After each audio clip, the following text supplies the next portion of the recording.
Silakan untuk Pak Lendi. Silakan Pak Lendi. Siap, Pak Tom. Mohon izin, Hus. Baik, Bapak Ibu. Salam berencana. Salam berencana. Salam perencana. Salam berencana. Assalamualaikum warahmatullahi wabarakatuh. Alhamdulillah. Waalaikumsalam warahmatullahi wabarakatuh. Kita sudah memasuki rapat rasa webinar Talk Series yang keempat, Pengurus Nasional Perkumpulan Perencana Pembangunan Indonesia. Dan pada Talk Series yang keempat, saya mendapat tugas untuk memberikan Kapita Selecta dalam rangka menyediakan panduan diskusi untuk proses pembelajaran dan rekomendasi, terutama perencanaan penganggaran dalam rangka penanganan COVID-19 dan pemulihan ekonomi nasional. Baik Bapak Ibu, kondisi awalnya dulu, kami saat itu memerlukan informasi dampak COVID-19. Jadi kami sudah yakin bahwa COVID itu memang terjadi. Oleh sebab itu, karena sudah terjadi, ya terjadilah. Maka kita waktu itu segera bergerak cepat, pengurus nasional PNPPI bergerak cepat untuk melakukan pendugaan apa sih dampaknya ya COVID-19 itu nanti. Nah, kami pada awal menduga bahwa dampak COVID ini akan meluas. Kami ingin prediksi dampaknya itu sampai ke dampak yang paling luas. Tujuannya apa? Agar pada saat kita melakukan perencanaan pembangunan nasional dan daerah dalam konteks perencanaan pembangunan nasional ini, kita bisa mengetahui kondisi pandemi sampai pada wilayah satuan terkecil apa. Kemudian kita ingin mengetahui fasilitas kesehatan dan pelayanan kesehatan di tingkat terkecil, kota dalam hal ini. Kemudian kita juga ingin mengetahui kondisi sosial ekonomi terdampak pada satuan wilayah terkecil. Nah, oleh sebab itu kita harus memahami ada aspek geospasial di sini. Kita perlu bertindak cepat agar pemerintah dan dunia usaha segera dapat memilih kebijakan dan bisnis plan yang cepat, akurat, dan murah tentunya. Nah, oleh sebab itu kita perlu mengetahui dampak terhadap harga komoditas, dampak terhadap produktivitas pangan di pedesaan, dampak terhadap kegiatan ekonomi di pedesaan, dampak terhadap mobilitas logistik di pedesaan, dan dampak terhadap mobilitas masyarakat di pedesaan. Kenapa? Karena kami waktu itu meyakini bahwa dampak terluas itu akan diterima oleh masyarakat pada lapisan grassroots, yaitu masyarakat di pedesaan. Nah, kalau sudah sampai ke situ, kita khawatir akan mengganggu jaringan distribusi dan proses produksi untuk kebutuhan esensial, terutama pangan, yang tepatnya tiada lain adalah di daerah pedesaan. Oleh sebab itu kita perlu tahu. Tujuannya adalah untuk memberikan rekomendasi tindakan yang perlu agar pemerintah pusat dan pemerintah daerah segera mengambil tindakan cepat untuk melindungi daerah-daerah terdampak COVID pada satuan wilayah terkecil tersebut. Nah, kita menggunakannya waktu itu dengan menggunakan metode dan teknik proyeksi deep learning. Kita menggunakan Jupyter untuk tool analisisnya, dan ternyata data yang kami peroleh pada saat itu per 20 Maret itu masih menjadi tantangan karena datanya masih terbatas. Nah, di akhir-akhir datanya semakin kuat sehingga kita punya cukup data untuk melakukan exploratory data analysis dengan menggunakan model algoritma deep learning sehingga kita bisa menghasilkan analisis dampak terhadap model mobilitas masyarakat di pedesaan. Dan ini nanti ternyata pada akhirnya kita semakin mengetahui bahwa lapisan terdampak yang paling tinggi itu adalah pada masyarakat grassroots, bukan pada kelompok masyarakat menengah ke atas. Pada awal COVID memang masyarakat menengah ke atas yang terdampak. Kenapa? Karena mereka banyak melakukan bepergian atau perjalanan ke luar negeri, yang mana itu hanya bisa dijangkau oleh masyarakat lapisan menengah ke atas, sehingga dampak COVID, pandemi COVID atau penyakit COVID menderita mereka, dan dampaknya mikro atau kecil.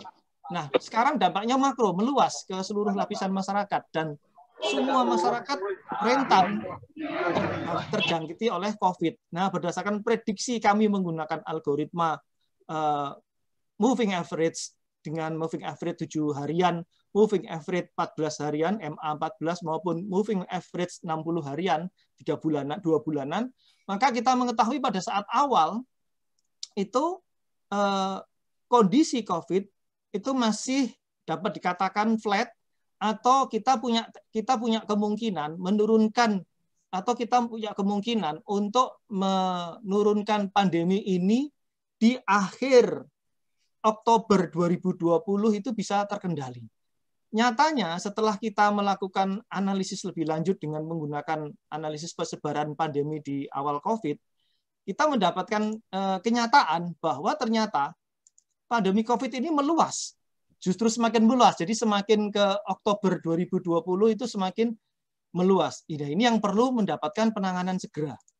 Nah, ini kalau diambil contoh misalnya di Jawa Timur di sini, itu kondisi pandeminya juga meluas. Dan berangkatnya adalah dari kota besar, terus sampai ke menuju kota periferi, sampai ke kota kabupaten kota di pedalaman. Sama untuk profilnya di seluruh Indonesia juga begitu. Dan yang berbahaya ketika profil penyebaran COVID ini sampai ke wilayah pedalaman atau wilayah periferi, di mana wilayah periferi itu ternyata adalah wilayah produksi padi, wilayah produksi bahan pangan. Dan ini mempengaruhi kemungkinan daerah tersebut bila kena pandemi, maka produktivitas bahan pangan atau bahan esensial menjadi terpengaruh. Nah, ini yang menjadi berbahaya. Inilah yang kemudian harus cepat diantisipasi. Nah, kemudian di pola persebaran terakhir, kita menemukan juga bahwa persebaran yang sangat cepat itu terjadi justru di daerah yang padat penduduk, di wilayah ibu kota terutama, dengan tingkat mobilitas yang sangat tinggi sekali, Bapak Ibu. Nah, ini menyebabkan berbagai macam sistem kesehatan nasional yang diperlukan untuk mengantisipasi pandemi tersebut di kota besar dan di daerah padat penduduk menjadi sangat penting. Oleh sebab itu, dari sini maka urgensi kebijakannya adalah focusing kebijakan untuk penanganan wilayah di daerah padat penduduk dengan penduduk yang bermobilitas sangat tinggi. Nah, terutama berada di kota-kota besar. Dan lebih terutama lagi di sini adalah di Jawa dan Sumatera. Nah, sebetulnya hal tersebut sudah dilakukan oleh pemerintah dengan sangat baik sebetulnya, dengan langkah-langkah 3M tersebut, yaitu jaga jarak, terus kemudian menggunakan masker, terus kemudian cuci tangan, ditambah lagi dengan daya tahan tubuh yang baik. Nah, persoalannya memang Bapak Ibu, ketika kami melakukan analisis lebih mendalam mengenai pola pergerakan pandemi itu ternyata sangat agresif dan ternyata signifikan dengan pergerakan manusia di wilayah padat penduduk. Nah, ini kelihatan sekali Bapak Ibu. Berbeda dengan di awal-awal COVID sampai observasi sampai tanggal 20 April, yang mana kita sangat yakin saat itu bahwa pandemi akan berkurang atau turun di akhir tahun 2020, ternyata karena pergerakan pandemi ini sangat agresif dan signifikan hubungannya dengan pergerakan manusia di wilayah padat penduduk, maka tiba-tiba pada medio 15 Mei itu berarti pasca Idul Fitri itu terjadi pergerakan pandemi yang sangat tinggi sekali sehingga kita mengatakannya ini adalah gelombang ketiga yang sesungguhnya, real third wave itu adalah terjadi pada tanggal sementara pada tanggal 14 Juli ya. Kalau kejadian ini kemudian sudah diantisipasi oleh pemerintah dan dunia usaha dengan melakukan refocusing, baik oleh pemerintah refocusing anggaran dan perencanaan untuk lebih fokus penanganan pandemi COVID pada daerah terdampak tinggi, yaitu wilayah dengan padat penduduk, dengan mobilitas penduduk yang sangat cepat, maka ini sebetulnya sudah bagus. Dan dengan pola moderate, sesungguhnya dengan pola moderate, bila melihat variabel masyarakat mengikuti kebijakan pemerintah, dan kebijakan pemerintah itu cepat dan tepat, maka COVID itu insya Allah akan bisa berkurang hingga awal Januari atau awal pertengahan Januari 2022, moderate. Tapi kalau tidak, berarti kebijakan yang dilakukan oleh pemerintah baik melalui focusing perencanaan maupun anggaran dan melalui percepatan kebijakannya itu berarti gagal. Kalau tidak berarti gagal, maka COVID akan melandai tidak pada awal Januari 2022. Itu bisa akan bergerak. Jadi titik potongnya adalah, kuncinya itu adalah di grafik ini, gerak manusia warna merah ini itu harus lebih rendah dari gerak konfirmasi atau warna biru. Jadi kalau gerak merah ini adalah gerak manusia yang diindikatori oleh moving average 7 harian. Kemudian gerak konfirmasi, yaitu gerak konfirmasi atas keberhasilan kebijakan pemerintah itu diindikatori oleh moving average 2 bulanan di sini yang biru ini. Kalau gerak manusia ini di bawah gerak biru, berarti COVID akan melandai. Tapi kalau gerak manusia di atas gerak konfirmasi atau di atas garis biru, maka COVID tidak akan melandai atau berarti semakin agresif pandeminya. Nah, di sini terdapat signifikansi kebijakan yang sangat bagus sebetulnya yang sudah dilakukan oleh pemerintah. Nah, yang diperlukan adalah menjaga agar kebijakan yang sekarang sejalan dengan pandemi yang terjadi sekarang. Artinya menjaga momentum. Nah, untuk menjaga momentum, maka diperlukan kebijakan yang cepat dan tepat supaya efektif.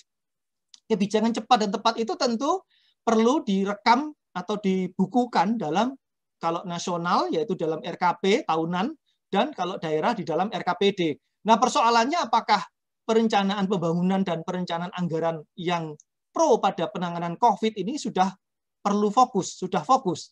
Nah, inilah pertanyaan dari seminar hari ini adalah kita menjawab, kita ingin mengetahui dan ingin mendapatkan jawaban, apakah sudah ada refocusing dari proses perencanaan penganggaran tersebut?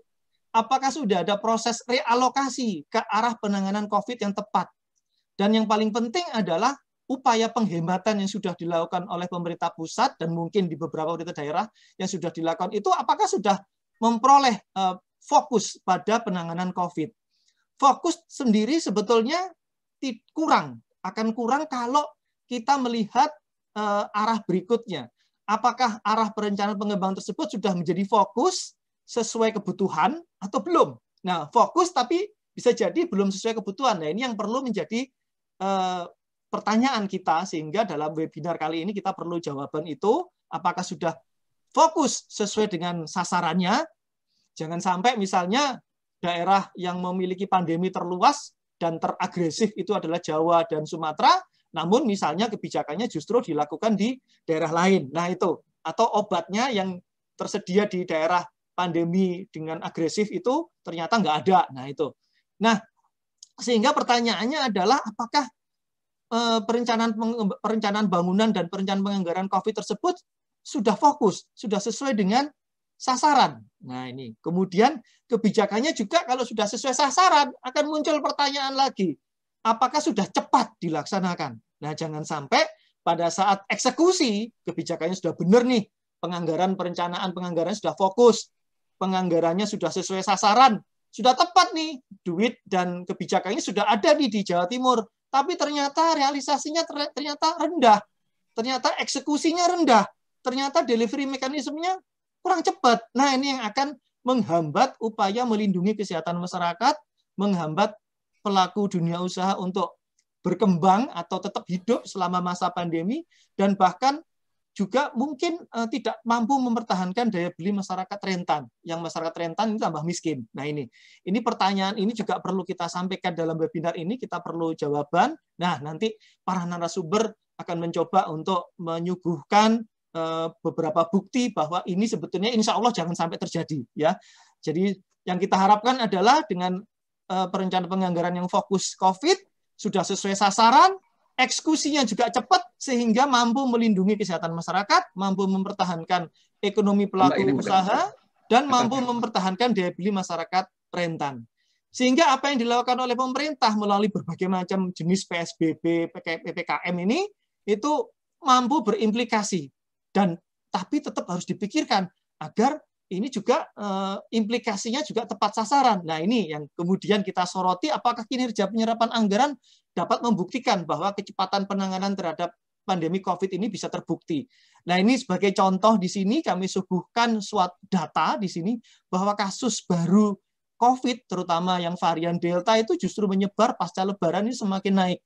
Nah, ini semoga harapannya kesehatan bisa terkendali, ekonomi juga bisa tertangani. Dengan demikian, kunci dari semua kebijakan cepat dan tepat ini, Bapak Ibu, adalah tiada lain adalah herd community, di mana vaksin menjadi kunci, dan persoalannya, tantangan beratnya adalah vaksinasi massal itu masih memerlukan keterlibatan masyarakat luas. Nah, perlukah keterlibatan organisasi masyarakat yang lain, ormas misalnya, dalam rangka memberikan pemahaman kepada masyarakat mengenai vaksinasi ini, atau mungkin ada cara lain. Nah ini yang perlu kita cari jawabannya pada masa sekarang, sehingga nanti kebijakan pemerintah yang cepat dan tepat yang terfokus ini akan mampu menyediakan obat dengan tepat. Ya, jangan sampai kemarin Presiden Jokowi mengecek di lapangan di suatu apotek ternyata obatnya nggak ada.